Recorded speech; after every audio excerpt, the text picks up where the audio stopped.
Secure the bag. Don't even blink, make them walk the plank. Light them up, let's make them sing. Fire the cannons, fire the cannons, fire the cannons. On Bucs, yeah, we on. Fire the cannons, fire the cannons, fire the cannons. The whole field's our red zone. Let me give you 55 reasons why this is our season. Palm trees breezing, opposing teams bleeding. All right, welcome back to Buck What You Heard. My name is Gene. You can reach me at Buck What You Heard. You follow me, I'll follow you back. And I'm joined by the usual suspects, my man KB, Ken Barrett, and I'm not going to even talk about Shaq Barrett because it hurts my heart. And I am definitely happy to have my man Michael Pless on with us from Real Bucs Talk. Hoping these guys can talk me off the ledge because there's just nothing positive that I'm seeing. And really disappointing game against the Baltimore Ravens, and then upcoming we have the LA Rams, a team that just seems to, since the Bucs in existence, have always kind of had their numbers. So tough sledding ahead. I know that there was talk that this was like the back end was the easiest part of the schedule, but the way this team has been playing, I don't know. What do you guys think? Pless, your thoughts? Yeah. Where do you begin? Offensively, it's a work in progress, to be nice, to say the least. They still haven't figured out the process as far as sequence and flow, and that's always been and even Ken will talk about this. It's dating back to before Byron Leftwich got here, and when he did get here, it's the same thing where this offense, unfortunately, the way it's drawn up, you need a top 5 offensive line in pass protection. You have to have time to throw because it is a vertical offense. But at the same time, there's nuances and there's schemes that you can draw up to make it easier for your offense, but they refuse to do it. You don't have the Gronks, you don't have the Antonio Browns, you don't have the Ali Marpettes this year, you don't have Ryan Jensen.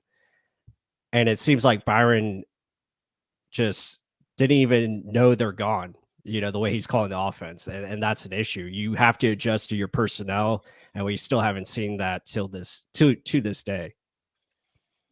What I find intriguing here is that we saw adjustments last year. We saw, playing to your strengths a little bit more than this year. I cannot put my finger on what it is, but this is a totally different team. And I don't know if that goes to coaching. I don't know if that goes to the environment in the locker room. I'm not sure what it is, but something is totally off with this team. And I don't want to hear about injuries because you've got enough talent on there to put points on the board if they're available. I mean, that starts here. I mean, last year, what did we do? We scored points, or not score points. We scored touchdowns. I know everyone's making fun of Todd for his comments today, but part of it's right. Anyone want to guess who's number 2 in passing yards in the NFL right now? Tom Brady. You know how many passing attempts he's on track for? The same amount he did last year. So yeah, it comes down to that execution. I mean, Pless has been on the execution. I've definitely been on the flow. What Byron did on Thursday night was he established his best script. The Bucs came out.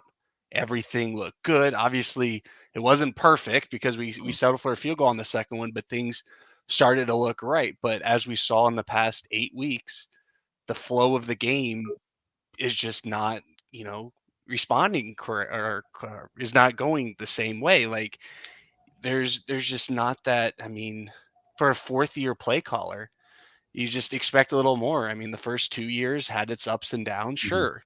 Last year showed though that this shouldn't be happening this year.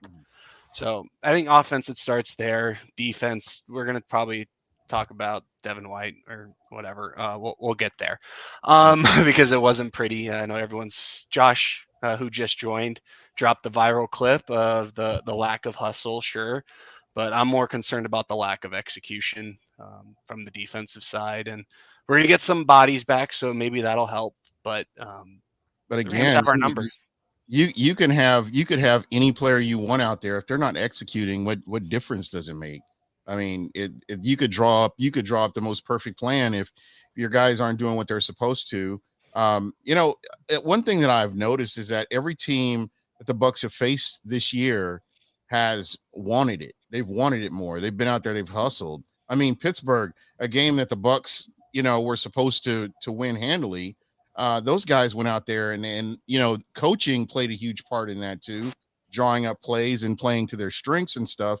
And we saw how that benefited Pittsburgh. So again, I'm just at a loss as to what this could be.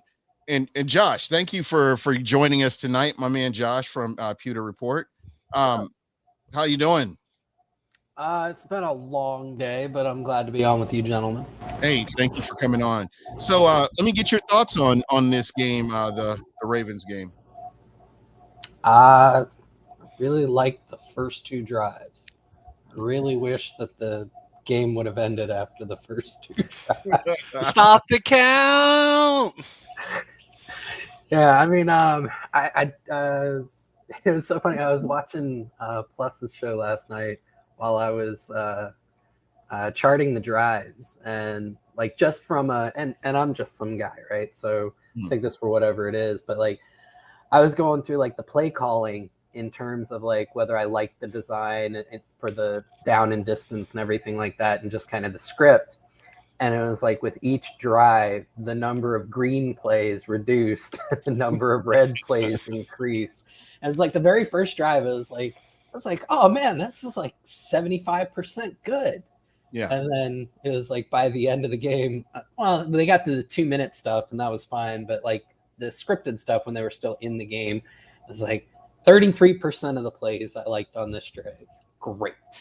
And by the overall, it was like 52%. And when one play in a drive can screw the whole thing up, and you're saying half the plays you're basically giving away, just made no sense. I mean, they got man coverage down in the red zone almost all night long. And the first drive, that play action double crosser, that was so cool, right? It was simple to the point that Real Bucs Talk made last night, but it was like perfect, right? It was perfectly effective. It schemed Evans way open, which doesn't happen very often. And then they didn't go back to any of that shit at all. Yeah. What could be the thinking when they're doing something positive and things are clicking?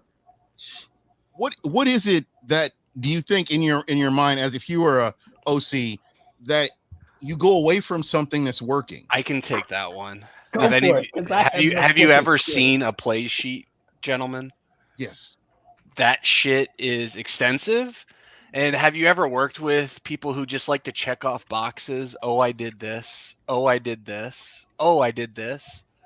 I think there's some of that going on where it's like we schemed up, like in our a whole week where we drafted up, hey, these are the run plays that work. These are the pass plays we want to run in the end zone. These are in the red zone. This is the pass plays we want to run, on third and medium to long. I feel like it's just, okay, we ran this play, that's done. Okay, we ran that play, that's done. It's like 50, 60 plays are just like scripted. That's obviously the beginning of the game is actually scripted. But I mean, like that play sheet is like, here's like 60 plays. We're going to run 60 plays. Some sense.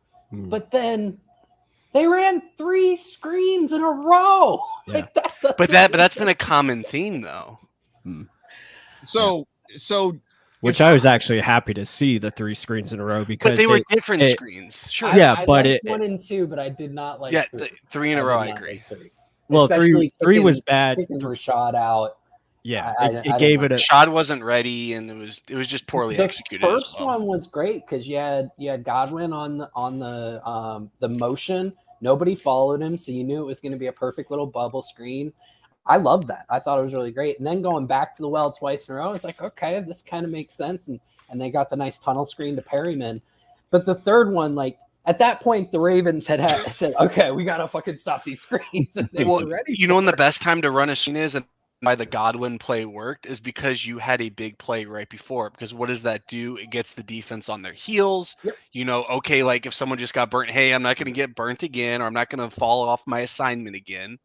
So essentially, you got them on their heels. They're in zone, as you mentioned, the pre-snap motion determined that. So you had your look and you ran it. It was Yep. great. But Second the one, third it was one, kind they of were off in the guard, but the red third zone one, yep, where they were getting more man coverage. the And uptight press man coverage. Right. One man got beat and Rashad got eaten up. Mhm. And that's the whole thing. I mean, you've got all these big bodies in the red zone. I mean, plus remember in the preseason we were talking about all these big bodies that the Bucs have Mhm. and the things that you could potentially draw up in the red zone. There's I don't understand why those types of plays haven't come to pass. I mean, Yeah. you're not playing your guys to their strengths as you mentioned earlier. Well, red zone is all about creating space, right? So Mhm.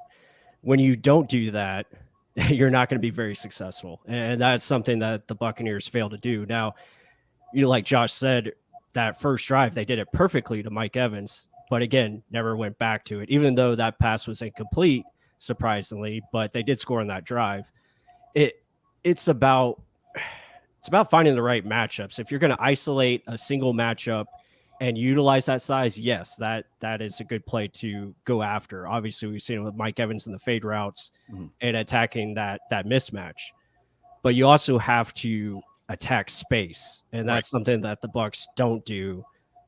They do it, but they don't do it consistently enough, and that's something that I preach on my show consistent, like all the time. It's like you don't have to do these complex plays. There just needs to be a little bit of complex, but keep it simple where you keep that defense guessing and keep them on their heels. anticipating or getting moved out of a spot. We saw that on the first drive perfectly where they were attacking number 40 for Baltimore. They were getting him to move up and you were throwing it behind him, or just little play action fakes, running the ball out of shotgun, which I've like preached so many times, like They because were getting 6-man boxes when they spread out. They were. Yeah, and you can attack that, and our offensive line will have they'll have success with that because it makes it easier for them. They can just do hat on hat, and you can find lanes better, get them moving with the pools, and use their athleticism. Well, shouldn't you be pulling 3 people on a beautifully designed play? Josh shared this clip with me earlier, where it was like they had 3 pullers on a power in the red zone, but there's 10 men in the box. What do you expect? Yeah. I mean, Fournette stutters a little bit, sure, Of course, but the point is like they motioned someone to that side too that they were running to, which brought another man in the box. I think Evans was solo on the left. If the wide receiver stayed left, you would have had even 9 men in the box, not 10. So it's like they brought that extra man that ruined the play as well. So again, the designs are great on the surface, but then it's execution and it's also poor timing of when you're running this stuff. Run that when you're at the 40. Yeah, and to your point, Pless, when you were talking about space, which I thought was a really, really great subject to bring up, I'll go back to the second drive where they ended up with the field goal, right? Mm-hmm. And you highlighted last night, I want to say, the corner route to Evans, which was great because they went from tight splits and they moved people out, right? So that was attacking space, creating more space. And then that was 2nd and 12, right? Because it was right after the third screen. So then they follow that up on 3rd and 12. Now I understand you don't have much in your bag that's actually going to be super successful for 3rd and 12. But they go tight splits again, but rather than attacking the outside and using the full field, that was schemed up. The only person who had a route to the end zone was Otten over the middle.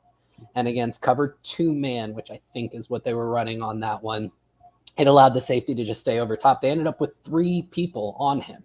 And he was the only route that was going to the end zone. And Brady tried to force it in there because this is the only way we're going to get a touchdown. Yeah.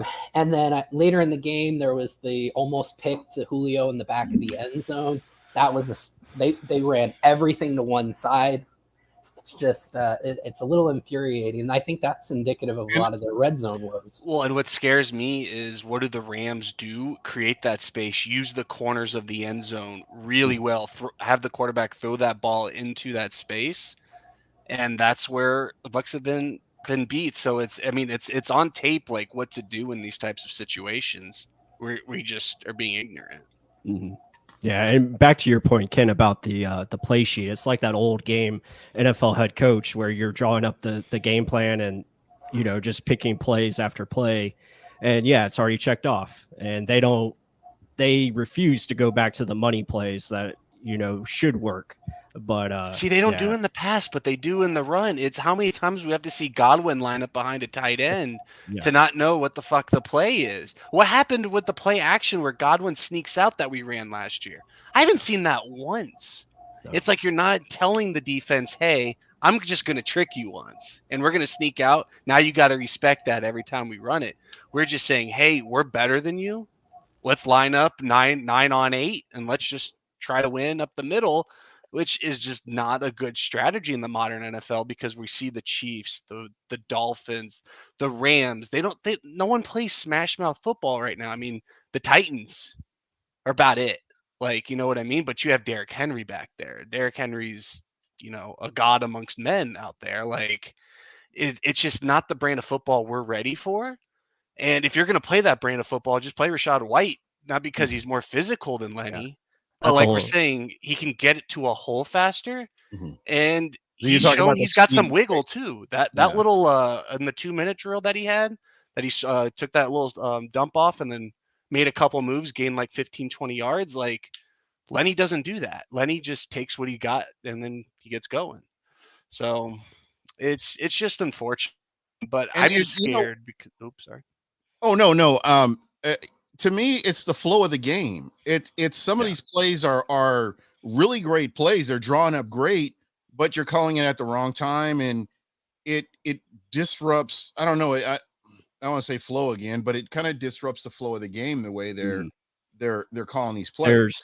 There's lack of instinct. There's lack of understanding how to go against your opponent, and it's not seeing what your defense is doing against you as far as they're making adjustments and we're not adjusting to those adjustments, Exactly. or we're not seeing a trend that they're doing and we're not attacking it repeatedly. We do it at times, but we don't do it throughout the whole game, which is just mind-boggling. And back to Ken's point about Rashad White, that's another thing. You're not putting the best players on the field consistently, or if you do, you don't understand how to utilize them.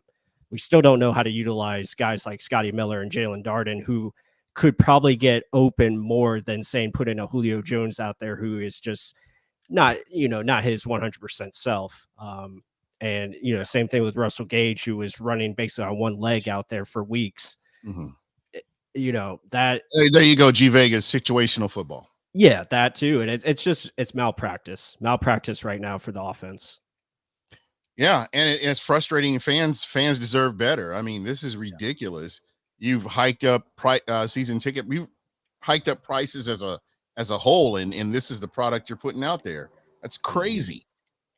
Yeah. You know, $30 for 2 beers, like that's Well, I mean, shit. I went to a Yeah. Panthers game against the Bucs a couple weeks ago, and it was $250 a ticket to sit 4 rows behind the Bucs, sideline.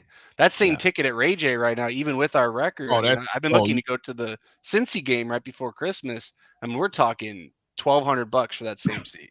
Yeah. Yeah. Like it's Brady, man, and it's sad for the fans, but also, I mean, I think it was G Vegas or Bobby Wagner's name will be called on more than White or David. I'm not here for the Levante David slander. I think that one play that Sat pointed out wasn't Levante's greatest moment. Sure, Levante, I think people just got to realize isn't the Levante David of 5 years ago.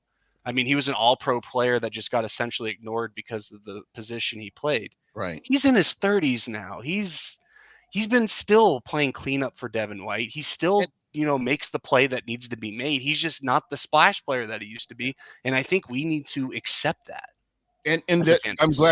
glad you said that, because going back to Devin White is who he is. This Not is his good. good. This is what you've got, and this is what you've got the rest of his career here in Tampa. I think Bowles has a way to make White better though. With the loss of Shaq Barrett, I am saying White, you are the 4th or 5th man essentially on the line of scrimmage on 3rd down. Don't even let him drop. He can't shed a block though.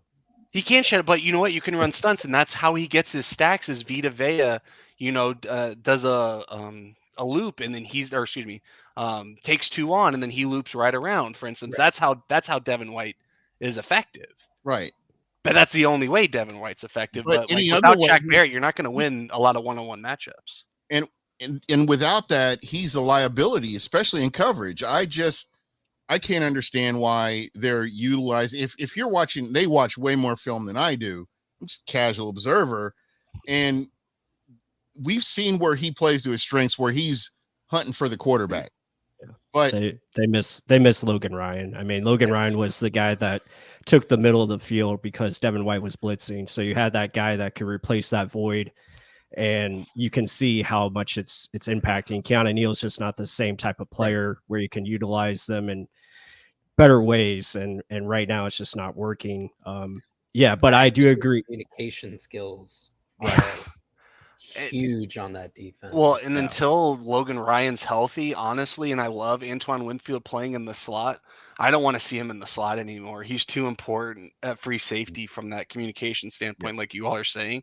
But I think at this point, the Bucs need to play, cover 3, cover 1 at this point. Like the too high, as much as I love it, we're not executing it. yeah.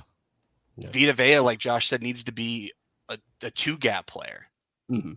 That's what we need to get back to, is honestly the defenses that we've ran the past 2 years that worked. I think early on we established that playing the 2 high gap and a half, style football is great. And I think it's revolutionary to the game, and I commend Bowles for doing it. But sadly, we're just giving up too much on the ground, which I just didn't think was going to be a problem.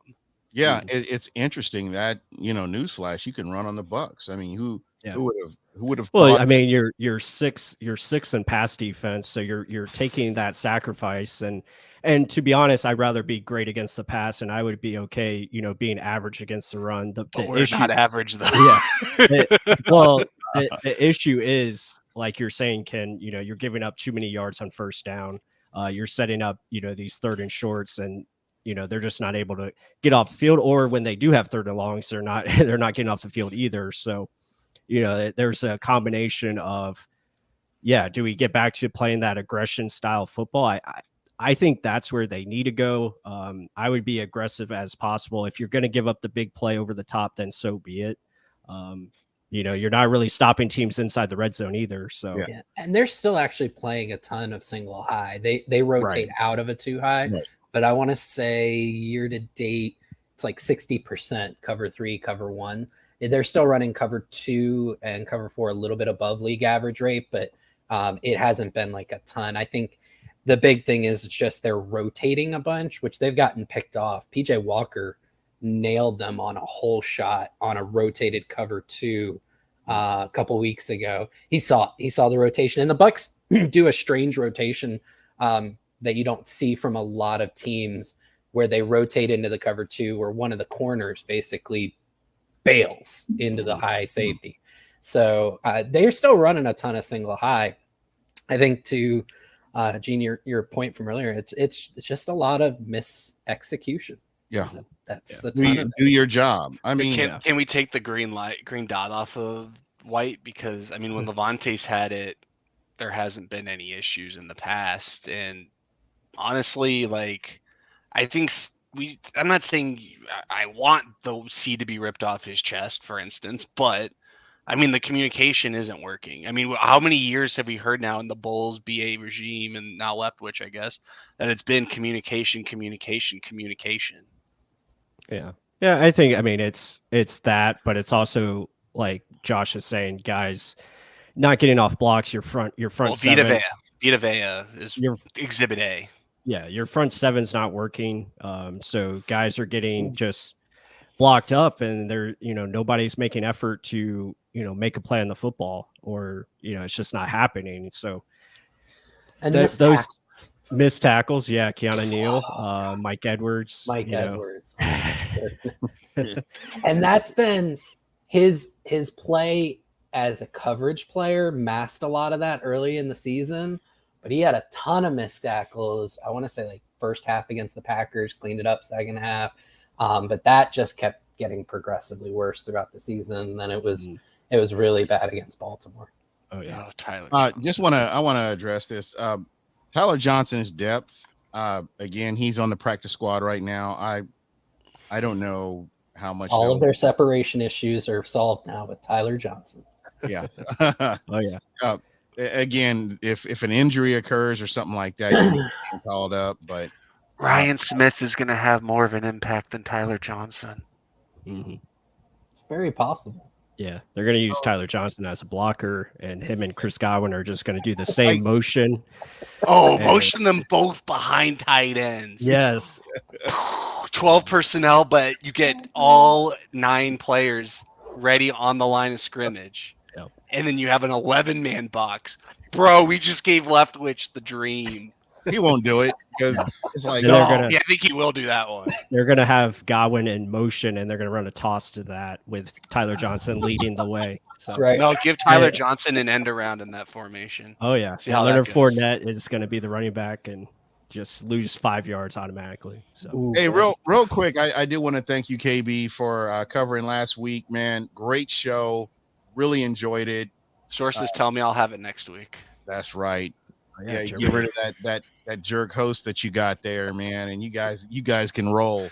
Don't worry, he'll be like 9 beers deep, and it'll be about 1 a.m. Bro, you know, when we get to Birmingham, man. Oh, by the way, Buck What You Heard will be across the pond in the UK, Birmingham, England, with UK Bucks, hanging out, drinking beers, watching the Rams game, because that's what it's going to take for me to get through this gig, because I'll be knocking down the pints. Gene, when do you officially get there? I will arrive in the UK on Saturday morning. Oof. And then I will be at the pub by 5. a.m. 5 as soon as I can get there. No, but I'll be at the pub. You know, I'm ready to go. Those guys. Shout out to UK Bucks. I love those guys. Been very supportive of the show, and I've been very supportive of what they do. You know, it's really weird that when you talk about podcasts and broadcasting and covering the Bucks, UK Bucks have been around since like 1984. Wow. And they're the only organization that the Tampa Bay Bucks will allow to use their logo. And it's just crazy. That's pretty I mean, cool.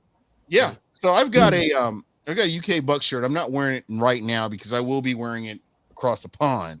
But I've got that shirt. It's going to be kind of cool. And then the week after, when we face the Seahawks, I will be in Munich, Germany, and I will be doing Buck What You Heard from Munich, Germany. Nice. So, you know, hopefully I can get you guys together and we can have some fun with this.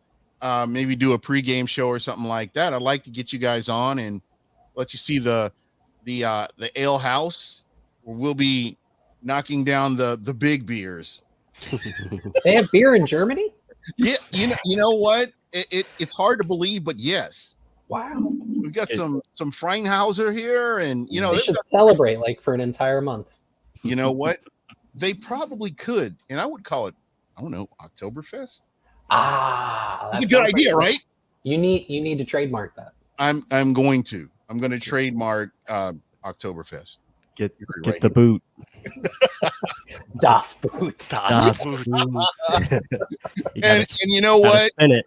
And you know, while we're on the subject, I think that Byron should go to the gulag if he can't turn this whole thing around. We should launch his ass right into the gulag.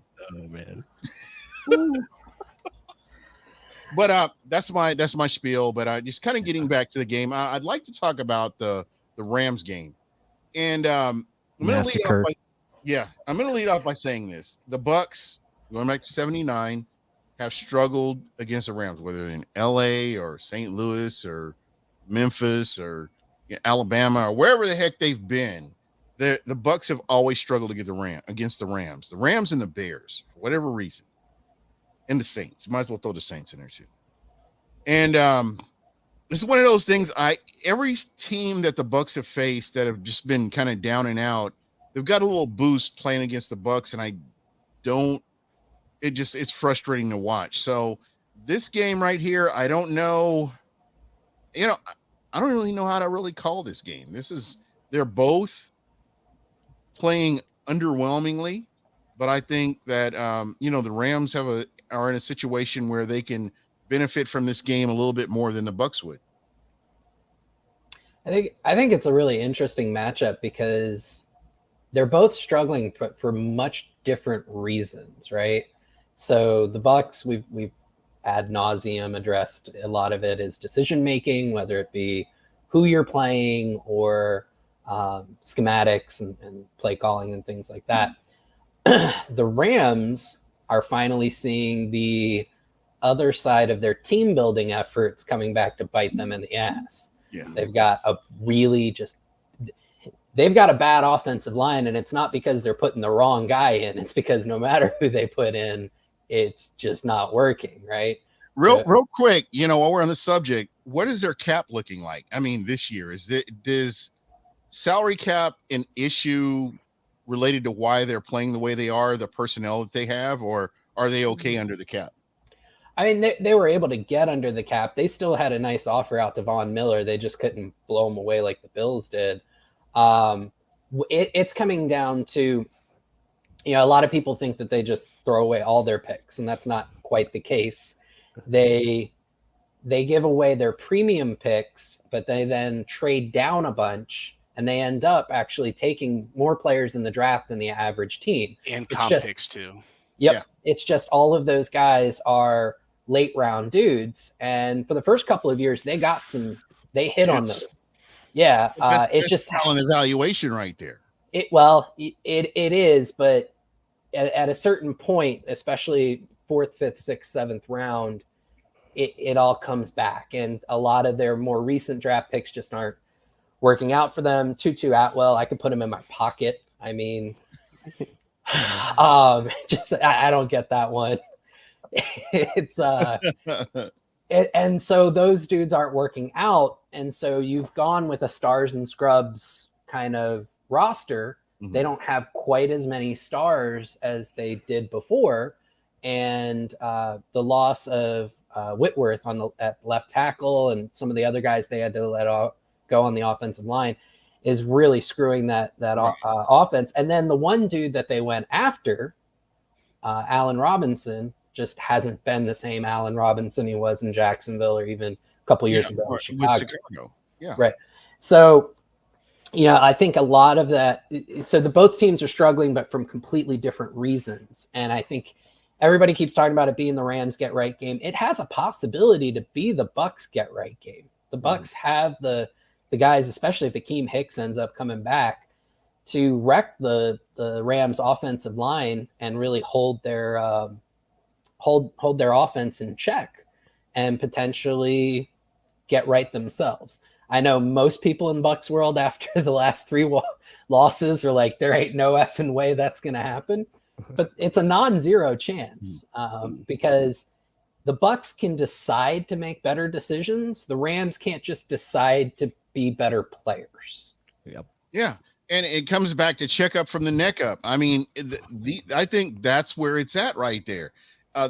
You've got quality players on this team on both sides of the ball. It's just they're not playing. Yep. And it's everything. There's enough blame to go around the whole organization, to be honest. And it's just them figuring it out. I know that we heard Todd Bowles talking about tweaks, and that, oh my God, that chain plus that was gold. I got all the screenshots off of the Todd Bowles making tweaks to the we just need to make some tweaks. Oh yeah. And I think you tweeted that out, and I get some real good screenshots, by the way. I want to put that out there. Yeah. Maybe around Christmas I'll post all the screenshots that I've been entertained by this year.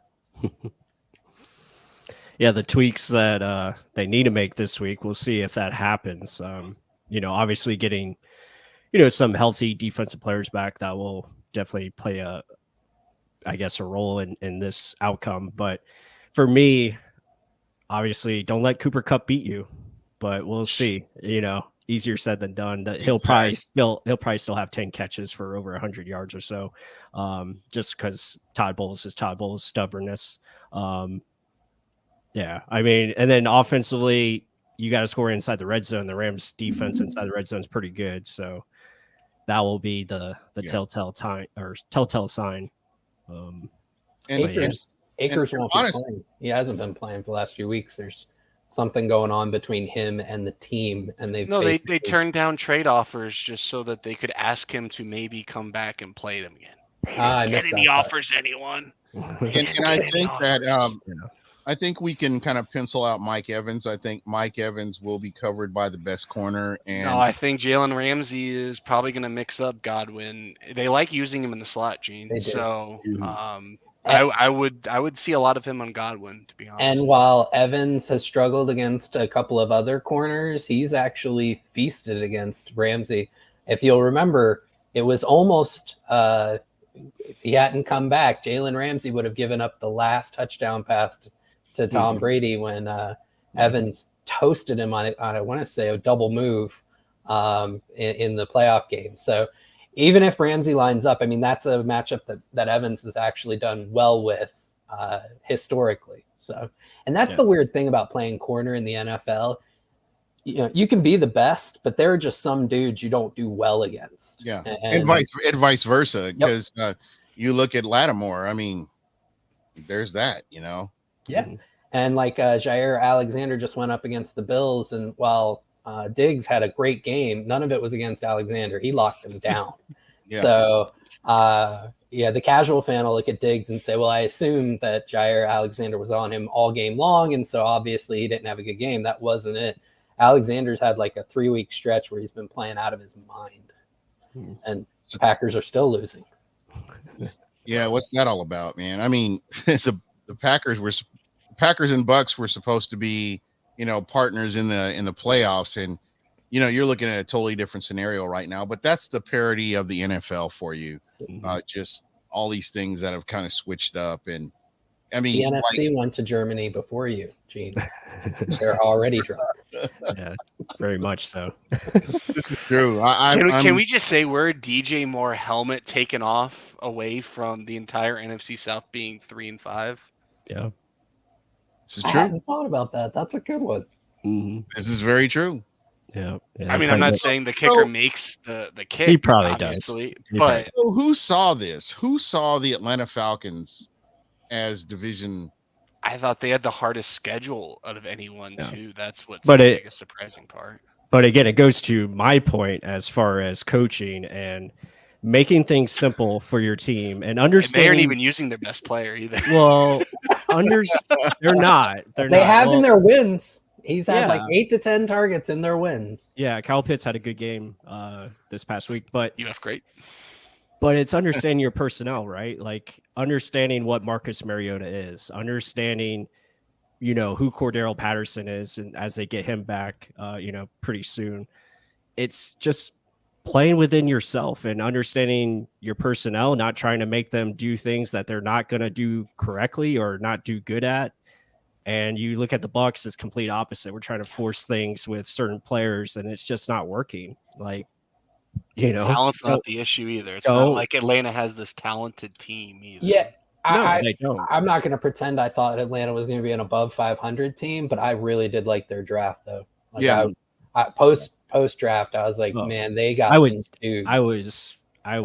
hammering for Arnold Ebiketie. That's his man. That's my guy. Like I was hammering the door for that dude because we need pass rushers. Like you can't have enough of them. And but again, he wouldn't be utilized correctly here in this scheme because Todd Bowles doesn't rush his pass rushers. He just drops them back, as much as he wants to. JTS guarding receivers, Shaq Barrett, same thing. I mean, and guys, I'm probably gonna jump out here soon because I'm gonna get a headache talking about it. I just figured you had a new episode to watch. I do. I have new episodes to watch. I'm hoping Jon Snow comes back to life. I have hope for that. To anyone who doesn't know, Plus is watching Game of Thrones for the first time. He's like 5 seasons deep. I've very much enjoyed like all of your updates to let us know where you're at. I just wish you would do that like on actual Twitter. Yeah, on actual Twitter. That is. I think Carmi V did that recently. Like, The not last just 5 telling minutes. us what episode you're on, but like, oh my God, this just happened. Just sort of, oh yeah, no, he's definitely there. Yeah, plus just do an oh my God, Jon Snow just died, and then just go from there. Okay, I'll do that. And, That and, sounds and fun. plus, I do want to congratulate you. You are in third place in the In the pick'em, yeah, In the Pick'em. league. I'm making a comeback. Ken's right on my tail, so Yeah, yeah. and I'm I'm like 4 games back from the top 2. and I'm doing a Byron Leftwich here, and might as well be in last place. It's pretty bad. I get cute. I always try to get cute and pick that upset special, and then I'm like, oh, let me make this an upset special. And Well, then while we're on upset special, how are the Bucs favored by 2 points? I don't know. Vegas. But even then, You blame Vegas for this one. But even then, I can't believe that. Yeah, They're it's like all Sean in McVay the versus crowd. Todd Bowles, and Yeah, it's like the biggest mismatch in the world. exactly. And this is why you would probably bet on the Bucs, and you can win a lot of money. I'm not going. No, I'm betting against the. If I was a betting man, I'd bet against the Bucs. The thing I'm trying to understand is with the way that the NFL has been this year, if you've been picking a ton of upsets, how are you not in first? Good point. That's what I'm trying to I mean, pick the New York Jets, baby. I did too. I think I was the only one that picked the Jets. Josh, I even started picking the Bucs opponents to start the year just because I thought it would bring good juju. But then obviously after you That screwed it. failed. after the Yeah, we- Panthers game, I was like, "Fuck that strategy." But of course, I took whatchamacallit, the Ravens on Thursday. I thought it just made too much sense. Yeah, this week. I'm not sure. Yeah, I'm Cooper totally- Kupp didn't practice today, so maybe there's hope. He's gonna play. If Cooper Kupp has one arm and one leg, he'd still go for $120 and 2 scores against the Bucs. And show Julio Jones how to do a one-legged sweep. So Yeah. I'm picking the Jets in an upset special against Buffalo. Vision. Oh, not if Zach Wilson's the That's a quarterback, man. terrible. No, please don't do that. Please don't. Have you watched Zach Wilson at He's all? bad, man. Yeah, he's pretty bad. And Yeah. Buffalo, He's not an Buffalo's NFL just quarterback, dude. Buffalo's And their elite team. defense, their defense ain't gonna be able to hang with Buffalo. Yeah, No. Josh Allen will have his way. So Yeah. I mean, Quinnen Williams is a dude, but they'll figure out a way to get past him. they'll attack Quan Alexander and have Oh, yeah. success. Yeah. Anyone got a big call out from the trade deadline? Obviously, people want to say how the Bucs didn't do anything. The Bucs have already done everything in the off seasons the past couple of years. So to me, that if you wanted to trade, just look at the past couple off seasons. Yeah. So anyone want to call out a big one? Obviously, we had like Chubb going to Miami. Miami's looking kind of nice. The Bills getting Naeem Hines. Like I thought that's the a match. move of the deadline was Jaguars actually.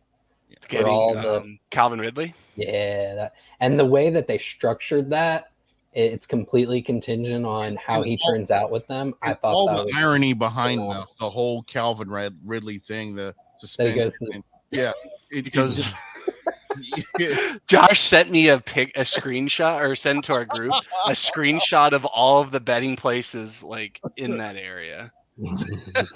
I was like, I hacked Calvin Ridley's phone, and it was just a search for all the casinos in Jacksonville. Okay. Let the man gamble. He's fine. Let him. I got let one. him I do do it. have one question. Seattle, Arizona. I'm picking Seattle to win this game. As much as I hate Geno Smith, I think Geno Smith is going to be comeback player of the year. That's in Arizona. That is in Arizona. Yeah. It's a tough one. Oh no, But they've got I'm liking this Geno-led Seahawks. Like honestly, I like their chances Yeah. against the Bucs if they even just get a lead. Yeah. Because What do you Kenneth mean? Murray You the sound like second. they're bad or something. They're like dominating teams. Well, no, what they're doing is they're as Plus Yeah. alluded earlier with the Falcons. They're playing Identity. They have an identity. They know what they're gonna do. Kenneth Walker, the second or third, whatever the heck he is, like he's a player, man. Like they're Josh said it on an earlier podcast. They fixed their tackles essentially. Geno Smith is obviously playing at extremely high level, but he's finding DK when needed. Tyler Lockett's doing his thing. Like their defense is pretty damn good too. They need Bobby Yeah. Wagner. Yeah, so the thing with their defense though is they don't have a great pass rush, And I think that's where you see Kyler really struggle, is when you get some pressure on him. So that's the only thing where I think Arizona can certainly hang, especially with Nuke back, because he's looked amazing. Nuke in the slot too. Nuke Yes. played 60% in the slot against the Saints. Yeah. So I that's a hard one. Like, I would probably lean Seattle, but I think that's a little bit harder to pick than maybe surface level. Yeah, because it's a division rivalry game. That's what I'm struggling with. Oh, that's another good one. Naheem Hines going to the Bills. Yeah. Mhm. The rich get richer. Yeah. I like that one. Just because he's such a versatile piece, they can use him like how they want the No, running he's back. going to be James White in the playoffs. I mean, he might not be the fantasy type player throughout the rest of the season, but he's going to have a huge role, Mhm. and I think it's going to be awesome. I'm curious to see how Chubb does in Miami, though. If that works out. It's a pretty solid rotation with him, Yes. Jalen Phillips, who had a solid rookie year. I haven't followed him much this year, and Emmanuel Ogba.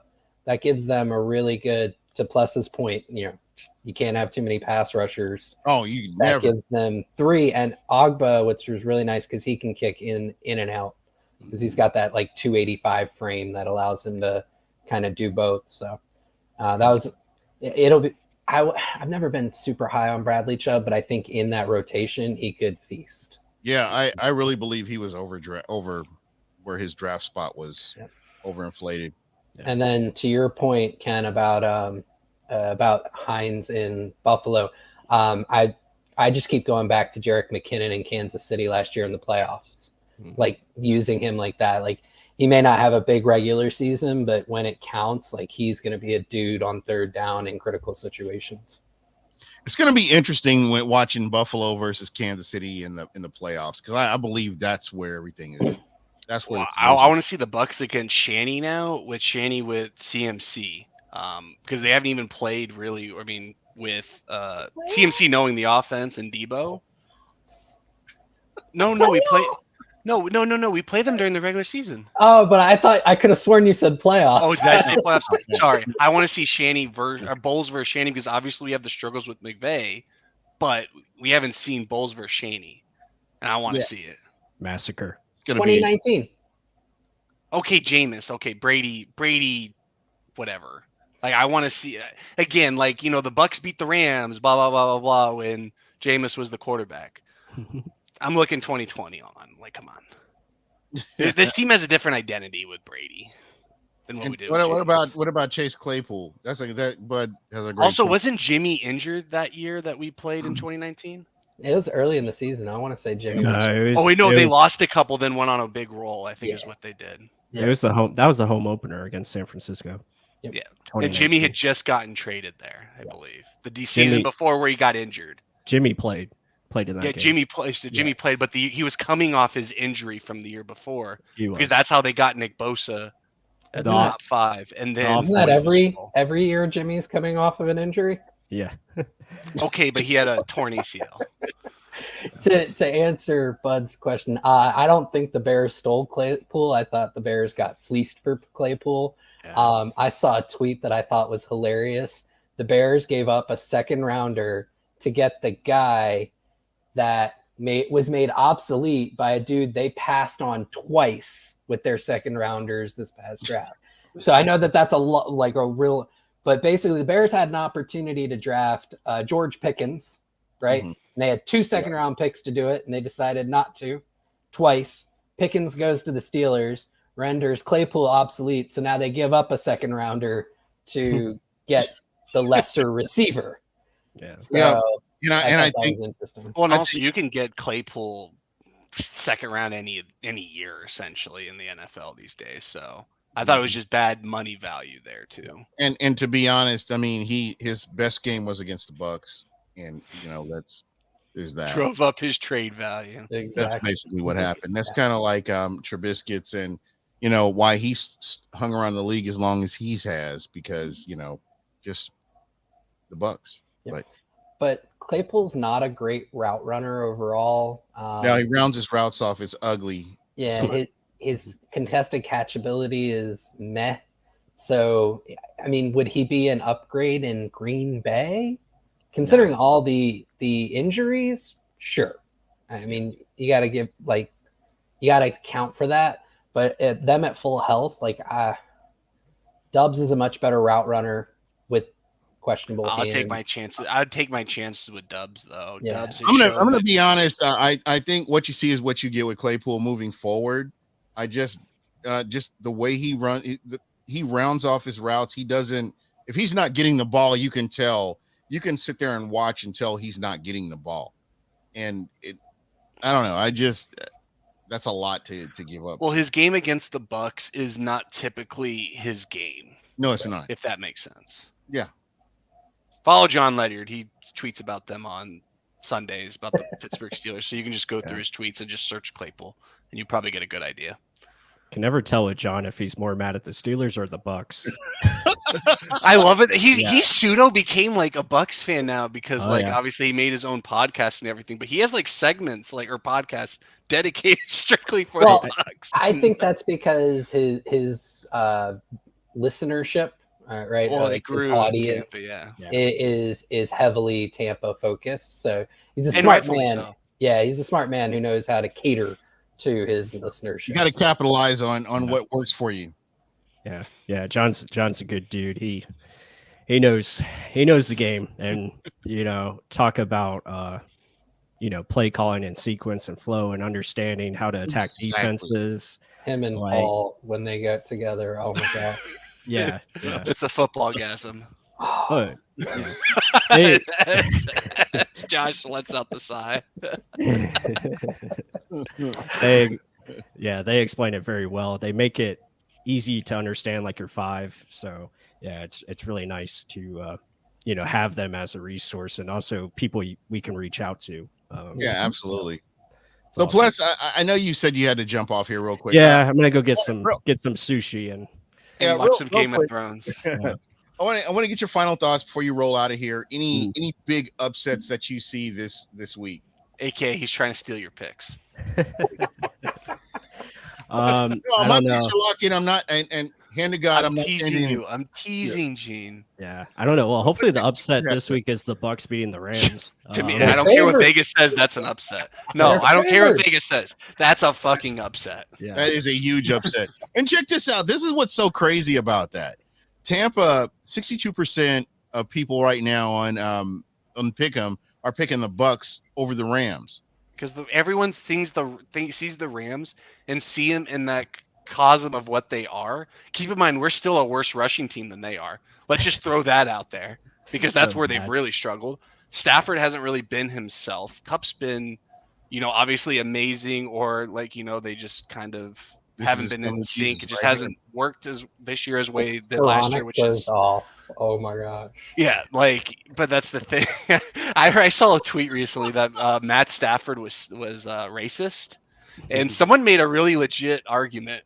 Think about it. He's got Tyler Higbee. He's got Skoranek. Allen Robinson was ignored for the entire beginning of the year. Oh, that. It was supposed to be in fun. It was not a serious thing, but I hope fun. Calvin Johnson went.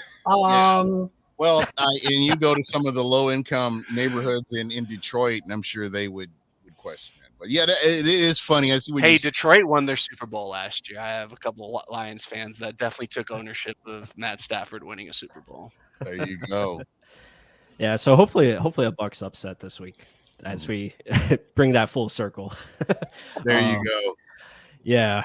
I don't really have any other upsets. I don't I told these guys in the chat that we're in, I don't care about these other teams. I'm not in the chat. I want to see these Buccaneers win. And I want to see them stop being themselves. That's the most frustrating thing. Like they put this big door in front of them and refuse to go through it. And exactly. It's Yeah. I'm not in your chat. me Darth Vader, and I don't want to be that guy. It's the greatest nickname I've ever given anyone. Is given us the Darth Vader nickname. I'm realizing maybe that's who I am. Maybe this is the true me, and I'm No, just what you really need to see is to everyone know this chat that we're talking about. It's our fantasy football chat. So when we talk about this stuff in between our, hey, my running back's available or whatever, and then we just kind of just glance over that a little bit. But essentially, plus, I mean, like for instance, everyone knows how I felt about Byron dating back 3 years from now. Yes, this is Like, true. so when the Bucs were struggling at the beginning, I was Byron. Plus is giving very logical, hey, scheme this, talent this, injuries this. But I mean, it's not like he was giving excuses. He was just saying, hey, like this is what we'll do, right? Right. Then week 4 comes, we never did what he said. Week 5 comes, he was a little less optimistic. We never did what he said. Week 6 comes, and then all of a sudden, it just burst. It's like Plus became alive. Yeah. And he turned on it. He turned on it right around the same time as Gedeke. Because I was about 2 weeks ahead of him on Gedeke. I was like, nah, bro's not it for this year. And you're like, no. Well, you two were the Gedeke, not saying apologizing, but you were saying that he wasn't as bad as what the perception was. Mm-hmm. But then you both, especially at the same time, just went, okay, I got nothing. Yeah. I was about 2 weeks ahead of him. He's like, no. Yeah. I think it was like the last drive against Atlanta. He was like, no, that was a good drive for him. Like he had some really good reps. And I was like, no, that was one drive. Yeah. They were on 10. I'm like, I'm out. Next year. I have no 2 weeks later, plus he's like, get him out. Yeah. Get him out. I have no defense for that one. I was expecting him, as a guy I liked in the draft to get better, but the process just hasn't picked up. And that's going to happen when you're a right tackle and you're playing a left guard position. Like his fundamentals are just not there right now. People shouldn't give up on him either. I think that's important to know. And back. Also, Leverett isn't this answer. I think Leverett's about to get extremely exposed versus Aaron Donald, as any Nick Leverett type player is going to do. Wouldn't. I mean, that's my point, though, is if Luke Gedecke's in there, it's basically going to be the same thing. But what Leverett's done is basically like we said about the Falcons. He's kind of playing within himself. He is not making the mental errors. He's not making the physical errors. He's not leaning too forward the way Gedecke is. He's just doing the right things. Mentally, I don't think Lev is, to borrow a phrasing from the movie The Replacements, I think Gedecke is in quicksand right now, right?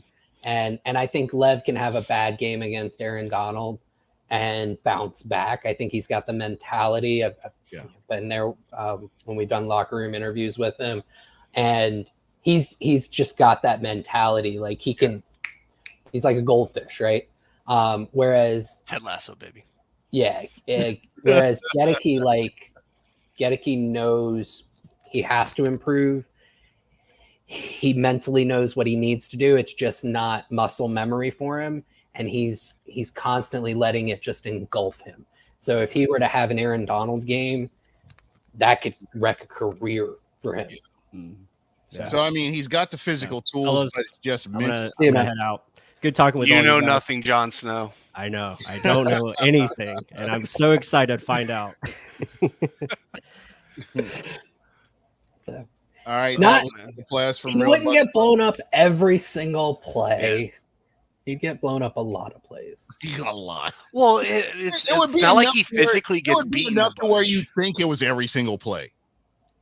Yeah. No, what happens is he falls forward most of the time, or he gets beat with his hands. Yeah. You know what? I'll say this: like he showed a much better anchor in college than he has shown so far. Granted, competition jump. He was playing against smaller guys on the edge, so that may have fooled my perception of him. Whereas now he's going up against much bigger dudes with stronger lower bodies. But that was the thing that kind of surprised me the most. Was there are some reps where I would have thought Gedecke could anchor, and he didn't. Now some of it just may be that he, to your point, like his hands were a little slow, so somebody got inside his chest, just really got great leverage on him. But that was the one that shocked me the most, because I wasn't as high on Gedeke. Like I had him as a 4th round grade and needed a lot of time to develop. And the Bucs traded up to take him in the 2nd. So, but I saw some traits there. I just and one of them being that anchor, and it just hasn't shown up yet, not consistently at the NFL level. And I think Light loves seeing. I mean, I'm not saying Light looks at highlights when he evaluates players, but he definitely sees, hey, this guy, his traits are excellent. Right. And how can they translate? So, Yeah. But, what Gedeke was asked, and I think I wrote about that actually today just a little bit because I was doing a piece on Leverett. At Pewter Report, everyone. Yeah, that place. PewterReport.com. Be sure to check it out. With Gedeke, I mean, and Pless alluded to it, like you were asking him to do 4 things at once. Go from Division II to NFL against elite defensive tackles because he's had the run of them. Asking him to go right to left, which may be the hardest thing that you're asking him to do. Ask him to go outside to inside, and going from a tackle's body to a guard's body, which he has not fully finished that transition. Basically remaking his whole frame. That's a lot. That's a lot. Think of what Penei Sewell went through last year, and everyone, at first it was Jamar Chase shit, then it was Penei Sewell shit. I know, right? And then Penei Sewell was basically forced into right tackle, which, again, like as Josh saying, that's half of what Gadeki's gone through. And he completely struggled on the right side. Their left tackle, Riley Reef, gets hurt. Penei Sewell never heard his name for a couple weeks. So, again, I think people just need to be patient. It just stinks because obviously we're in a window. It's the Tom Brady window. So it's like, okay, everyone must hit now. And that's why I think the Kyle Trask pick, everyone just brings up. What is this? Again, I'm just throwing this out here for the Malt House in Birmingham. Okay. I was like, oh, watch party. Okay, awesome. But yes, no. So I mean, like, I think people just need to know that. I mean, that's a top 5 pick that struggled doing half of what Gadeki's expected to, and he also came from a more established college in the University of Oregon versus Central Michigan. Right. So and that's just one quick note. Not Riley Reef, but Taylor Decker. Sorry, Riley Reef used to be their left tackle. Yeah. They drafted some really good tackles in Detroit the past decade. They put together one of the best offensive lines in football. In depth too. Yeah. So them. Well, guys, this is. I can't believe we've been an hour already. So next week, my man KB will be hosting the show. You won't see me on Wednesday. I'm not sure where he'll be drunk. Yeah, I think I'll be in Wales or something like that, somewhere. But anyway, I'll definitely tune in where I can. I've got my eSIM all set up, man, so I can at least watch. But hopefully Josh can jump on. Josh, I'm loving that you're on here. I miss next week. So I guess we gotta get Pless. I'll send Pless a box of wine or something, and I'll try to. Don't worry. Gene doesn't trust me. I understand. No, I 100% trust you, dude. I'm teasing. No. I'll be driving home from Asheville, and I won't be home till almost 10 I'm jealous. I fucking love Asheville. I'm not going there for fun. I'm gonna be working.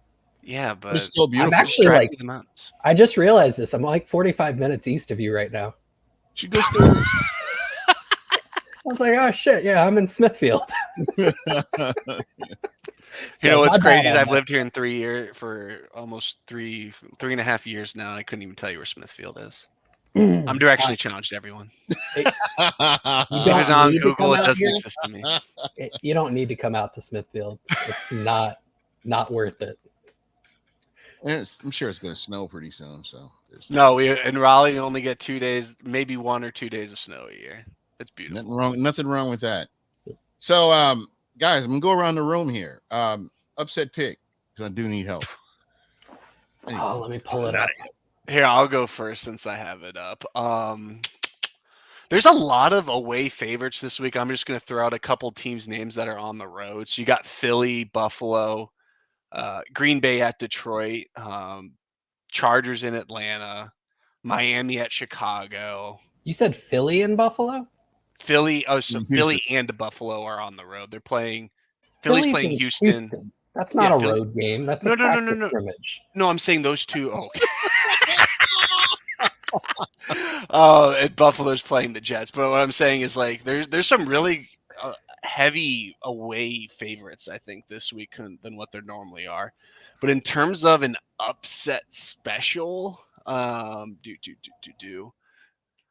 don't see. I can't call Seattle over Arizona an upset.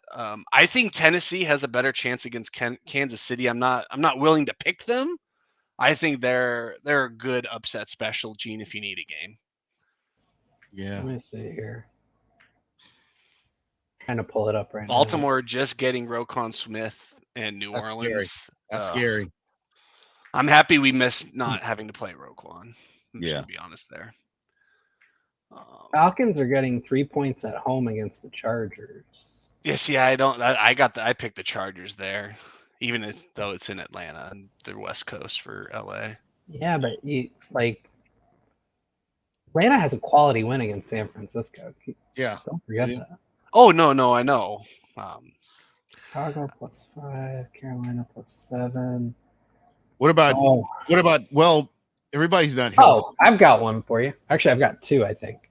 Two that I would be willing to bet. Is one of them Washington over Minnesota? No. Ah, No. Let's hear it. I'm just going through the rest, just making sure there's nothing else. Detroit beating Green Bay. That's one. I love it. Plus, all right. Gene, do you need like full on upset, or are we talking spread?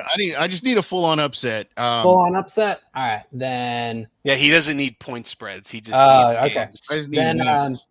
Then give me Jacksonville over Vegas. Already got it. Oh, Love it. well, you didn't tell me. Now I think he was leaning probably Green Bay. I think he's going to take Detroit now. I think I'm going to take Detroit. I think I am. Because they're at home. Rodgers can't figure out who to throw the ball to. Just count double check. Okay, who's technically worse in all this? I think Green Bay's, if they lose that game, is worse than even if the Bucs lose to the Rams. Like they're in dire straits right now. The Bucs lost. Here's the thing that it's situational. The Bucs are still in the division hunt. Minnesota's running away with the North. And they got better. They got TJ Hawkinson. Irv Smith's going to be out 6 to 8 weeks, and they replaced him with good old TJ. Yeah, so Green Bay is basically at this point. I know it's early in the season to say this, and it'll probably come back to somebody will clip this, and Green Bay goes on like a 7-game run or something like that. But you got to figure right now Green Bay's playing for wild card, where the Bucs are still playing for division. So they've got more avenues to the playoffs. So yeah, Green Bay's much worse straits. I would even put like the Rams in the same situation because Seattle's got a couple games on them in the West. Yep. And I just cannot see Arizona beating Seattle. Just don't see it. Yeah, like I said, that's one I would stay away from. That offense looks so different with Nuke in there. Yeah. And I don't know if Seattle's going to be able to get to Kyler. Yeah, the little fella can move, can he? He can. Yeah. I still love the meme of him driving the RC car on the highway. I love Batmobile. I love the couple weeks ago where everybody was like, "You're going to lose because Call of Duty just came out." It's the truth though. And I just downloaded Call of Duty to the PS5. I haven't got to play it yet, so see how that all works out. But anyway, I heard this great story, Gene. All I'm gonna say is General Shepard. Any Call of Duty? I guess I'm not amongst Call of Duty fans. Wow, I'm not a COD guy. So in the original COD, I'm not telling this really for anyone. General Shepard betrays the team and kills two very beloved characters. okay. So and he makes his return because they like revamped everything. Very nice. So I will look forward to that. Well, since we're just doing some entertainment stuff, I'll leave you guys with this. I watched Bullet Train. That thing was awesome. It good? I enjoyed the hell out of it. It's like definitely like shot in Quentin Tarantino style. That's the one with Brad Pitt, right? Yeah. Yeah. So basically, you start with the middle, then you go to the beginning, and then you go to the end. No, that's Pulp Fiction. Yeah, well, I mean, which is a Tarantino movie. Yeah, I know. And Kill Bill witty. does some of that stuff, but Yeah. no, just in terms of like the action shots, the way they're shot, a nod to Japanese filmmaking, like I love that. yeah, it very much held my interest. Yeah. I just watched Get Me the Head of the Machine Gun Woman. It's it's a grindhouse type movie. It's actually really good. And I didn't think I would like it, but I watched it and I enjoyed it. I watched it twice now. But it's I pretty got good. one for y'all. Instant Family. Taylor and I just watched that this past weekend, and it's one of those, like, it makes you just want to adopt kids. Instant Family. It's got Oh. Mark Wahlberg and Rose Byrne. Hey, I've got a couple if you want them. Yeah. Oh, no, not yet. Not yet. But I can't wait for Black Panther to come out next week. I might go see that instead of watching the. Have you seen Black Adam yet? Has anybody seen it? No, I haven't need to seen it see yet. I it. want to. We were supposed to see it last night, but the movie did not line up with our dinner plans, so we just X'd the movie. So probably tomorrow or Friday. That works for me. Wait, Yeah, what's the that's the- Thursday night game tomorrow? Thursday night game is Philly Houston. Okay, I'm gonna go to the movies then. Fuck, I don't need to watch what Josh called a practice game. I don't need that. Yeah, varsity versus junior varsity. No, Yeah. varsity versus the middle Eighth. school team. Exactly, 8th graders. All right, guys. Well, I'm going to jump off of here. I appreciate you as always. Great stuff.